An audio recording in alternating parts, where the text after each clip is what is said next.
Hello everyone. Now let's go to chapter 15 in Oliver Twist and to the first lesson. I'm going to read the lesson once in English and you follow me. And when I finish, I want you to read the Arabic translation but silently. Let's go to the lesson. Course 5, lesson 43. Oliver Twist, chapter 15. Oliver's recovery. Bill Sikes was carrying the wounded Oliver away from the house at Chelsea. Two men and some dogs were following close behind.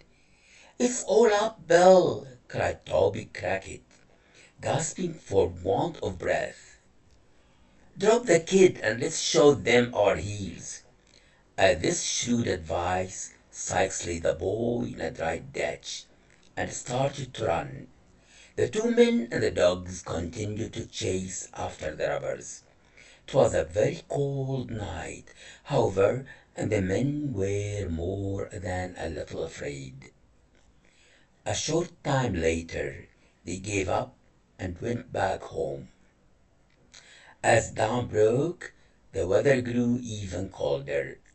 The mist rolled along the ground like a dense cloud of smoke. The grass was wet and the wind blew with a hollow moan, yet still Oliver lay where Sikes had left him. Finally, as morning brought a hard rain, Oliver awoke. He was in pain. His left arm hung heavy and useless at his side. He was so weak that he could barely sit up. Finally, though, he managed to stand and make his way to the road. He spotted a house not far away. As he came closer, he saw it was the same house they had tried to rob. Oliver was in terrible pain. He had no choice but to knock on the door. A servant, Mrs. Giles, opened it and gasped, "Here he is! It's one of the thieves, ma'am. It's the one I shot." A sweet female voice spoke next. "Wait here while I speak to aunt." Moments later, the young woman returned and said that boy was to be carried up to Mr. Giles' room. Then she sent another servant to get a doctor. "Poor little fellow," she said, noticing Oliver's small size. "Treat him kindly, Giles, for my sake." Giles was gentle indeed, and soon Oliver was resting upstairs. The doctor, a fat, good-humored gentleman, soon arrived. While he was looking at Oliver, two women waited. One of them was Mrs. Maylie, a small old woman who was dressed neatly in old-fashioned clothing. The other was Rose, a lovely girl about 17 years old. She was so sweet and lovely. The air seemed too harsh and rough for her. A thousand lights played about her face. Soon Dr. Losberne came down the stairs to make his report. "He's quiet and comfortable now," he said. "I think you ladies should come up and see him." The two women looked into the room where Oliver was resting. Instead of seeing the rough-faced thief they had expected, they saw a mere child born with pain and exhaustion. His wounded arm was crossed upon his chest. His head rested on the other arm. The boy stirred and smiled in his sleep. "What can this mean?" cried the older lady. "This poor child cannot be a robber." "Evil," said the doctor sternly, "comes in many forms." Rose frowned and said, "Even if he has been wicked, think how young he is. He may never have known a mother's love. He may have been treated badly. Aunt, think of this before you let them drag this sick child to a prison. If not for you, I might have been as helpless as this poor child. Have pity on him before it's too late." "My dear love," cried the older lady, taking Rose in her arms. Do you think I would harm a hair on this boy's head? Tell me, what can I do to save him from prison, doctor? Dr. Osborne thought for a few minutes. At last he said, if you allow me to borrow Giles, I think I can manage it. I don't like to do it, for he is a good servant, but you can make it up to him later on. Rose and Mrs. Maylie agreed to the doctor's plan. Dr. Osborne went downstairs and had a long talk with Giles. Eventually, Giles became very confused. He was no longer sure that it was Oliver who had come to rob the house. By the time two policemen came, Giles was not even sure that he had shot anyone. The police went away thinking Oliver had been shot in an accident. They decided he was not one of the robbers at all. After the police left, Oliver tried to tell the doctor and the two women his story. He had to stop often because of pain and lack of strength. Yet finally, in a weak voice, he told them how he had been treated during his short life. The woman felt very sorry for the unlucky boy. Oliver's pillow was smoothed by gentle hands that night. His sleep was peaceful and happy, but Oliver's problems were neither sly nor few. In addition to the broken arm, he had a high fever. This had been caused by the wet and cold to which he had been exposed the night before. Slowly, over the next few weeks, Oliver grew stronger. One day, at his request, Oliver was taken by Dr. Losberne to Mr. Brownlow's house. But now the White House had a for rent sign in the window. After making inquiries, Dr. Losberne learned that Mr. Brownlow had gone on a trip to the West Indies. He had left 6 weeks before. Oliver was terribly disappointed. How he had longed to see the old gentleman again. He wanted to tell him what happened to the day he had disappeared. The idea of clearing his name with Mr. Brownlow had been on his mind for some time. The thought that Mr. Brownlow should think him a robber was almost more than he could bear. About 2 weeks later, when Oliver was well enough, the woman took him to a country cottage. It was a lovely spot.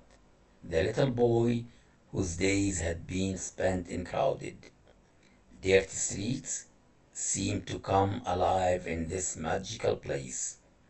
Here roses and honeysuckle grew around the cottage door. Ivy crept around the trunks of the trees. The garden flowers filled the air with delicious odors. It was a happy time. The boy's days were peaceful and calm. Every morning, a white-headed old gentleman who lived near the church taught him lessons. Oliver learned to read better and to write well.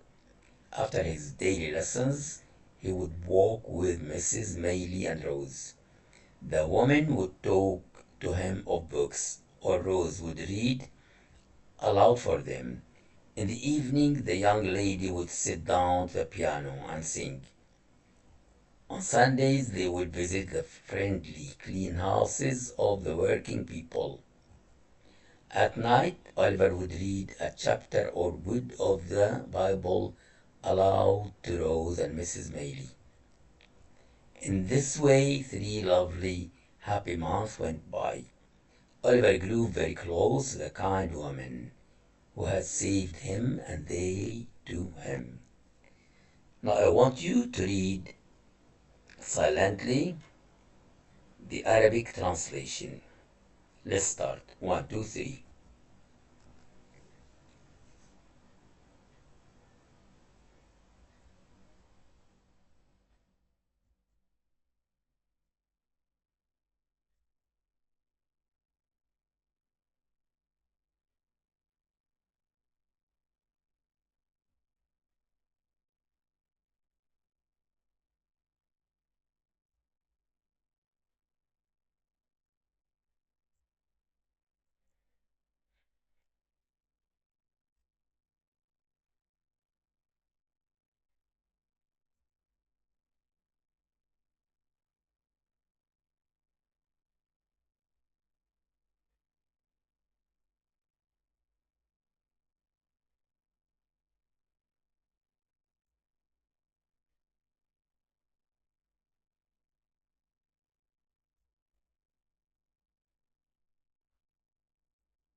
Thanks a lot for today.